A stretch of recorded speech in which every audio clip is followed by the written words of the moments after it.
근력과 면역에 대해서 조금 설명해 드릴게요. 걷게 되면 어떤 우리 몸에 현상들이 일어나는지, 그러니까 걷는 거 되게 중요해요.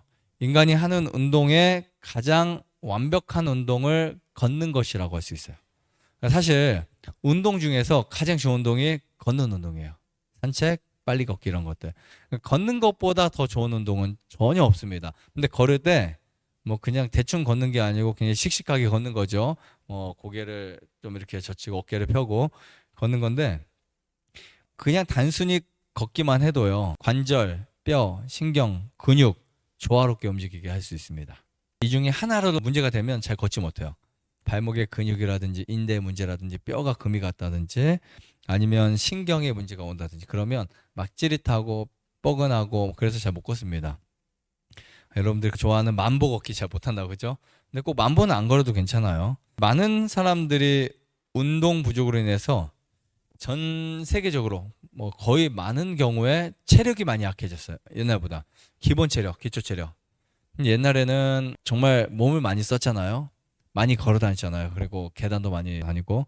근데 요즘 20, 30대, 30, 40대 젊은 사람들이 옛날에 비해서 체력이 훨씬 더 약해졌대요. 평균적으로 많이 약해졌는데 그 이유 중에 하나가 걷는 것이 줄어들었다. 이제 걷는 거. 이 걷기의 효과를 보면 가장 첫 번째 우리 몸에 효과를 주는 것이 심계 기능을 향상시켜요. 심장 기능들을 향상시킨다고요. 그래서 혈액순환을 촉진시켜주고 심장 질환을 예방시켜줘요. 실제로 심장병이 있는 분들이 걷기만 해도 심장병으로 죽을 확률이 극단적으로 떨어질 수 있어요. 심장 관련된 이 기능을 걷는 것만 해도 좋아진다. 심장이 커지고 심장이 튼튼해지니까요. 그러니까 혈액순환이 얼마나 잘 되겠어요. 그죠? 혈액순환이 잘 되면 청소도 잘 되고 그다음에 영양 공급도 잘 되고 산소 공급도 잘 돼요. 두 번째는 체지방을 감소시켜요. 똑같이 살이 쪘는데도 체지방이 많은 사람이 있고 체지방이 적고 근육량이 많은 사람이 있어요. 근데 걷는 운동을 많이 하잖아요. 그러면 체지방을 감소시켜서 내장지방, 비만, 당뇨, 고혈압, 고지혈증 이런 질병들을 예방하거나 치료할 수 있어요. 실제로 우리 몸에서 그런 것을 없애줍니다. 그래서 두 부부가 와서 혈액을 관찰하면 분명히 나쁜 음식은 남편이 더 많이 드시는데 피가 더 깨끗할 때가 있어요. 왜 그러냐면 활동량이 많았을 때. 근데 나쁜 음식 많이 먹고 활동량 없지 않아요? 더 나쁩니다. 아시겠죠? 그 다음에 지속적으로 뼈를 자극해요. 우리가 걷다 보면 어쨌든 자극하잖아요. 그죠? 여러 가지 뼈들이 자극되면 골밀도가 좋아집니다. 골밀도라는 게 뭔지 아시죠? 뼈의 밀도, 뼈를 튼튼하게 만들 수 있는 그 밀도 체계를 말하는데 이게 골밀도가 약하거나 골밀도가 이제 좋지 않은 사람들 보면 골다공증에 걸릴 확률이 되게 높아요. 그리고 골 손실이라고 하죠. 골 손실이 오게 되면 뼈가 잘 부러져요. 그래서 뼈가 어린 아이들보다 어른들이 훨씬 잘 부러지는 거. 어른보다 뭐 더 어른들 있죠. 할머니 할아버지들 훨씬 잘 부러져요. 그래서 나중에는 이 대퇴부 골절 막 오고 하면 실제로 그것 때문에 사망하는 경우도 되게 많아요. 그래서 노인 사망 중에 하나가 가장 높은 게 뭔지 아세요? 치매 아니에요. 질병보다 더 심각한 게 뼈 부러지는 거예요. 이 부분도 유의하시면 좋을 것 같습니다. 정말 신기할 정도로 100세가 되어도 뼈가 튼튼한 사람들의 특징은 뭐냐면 많이 걷는다.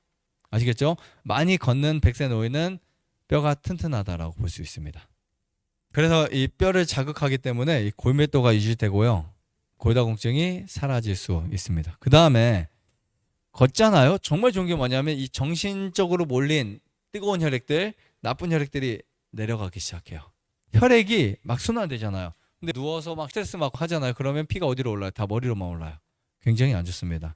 그래서 걷게 되면 스트레스 억제 감소에 좋은데 불안감, 우울증 감소, 정신 건강에 정말 좋습니다. 걷게 되면 정말 좋은 것 중에 하나가 여러분 사실 걷는 거 우리가 돈 안 들이잖아요. 그죠? 어디서든 할 수 있어요. 대한민국뿐만 아니라 세계 어디서도 할 수 있어요. 봄, 여름, 가을, 겨울에서도 할 수 있고 공간이 있으면 집 안에서도 할 수 있어요. 그러면 나중에 면역력도 올라갑니다. 면역력이 올라가요. 그래서 걷는 운동을 꼭 하시면 좋은데 자, 어떻게 걷는 게 좋을까? 걷는 속도가 느릴수록 면역체계나 뇌 기능 등에서 전반적으로 노화 속도가 빨라요. 반대입니다. 그러니까 걷는 속도가 빠른 게 좋을까요? 느린 게 좋을까요? 하면 사람들이 느린 게 좋겠죠라고 생각할 수 있어요. 하지만 아니에요. 걸음이 느린 사람들이 노화가 훨씬 빨리 와요. 이게 밝혀낸 연구 결과 중에 하나인데, 영국 뭐 이런 세계 선진국들에서 많이 밝혔는데, 그러니까 걷는 속도가 느릿느릿하잖아요. 그러니까 그 사람은 노화가 빠르고 뇌 노화도 되게 빨라요.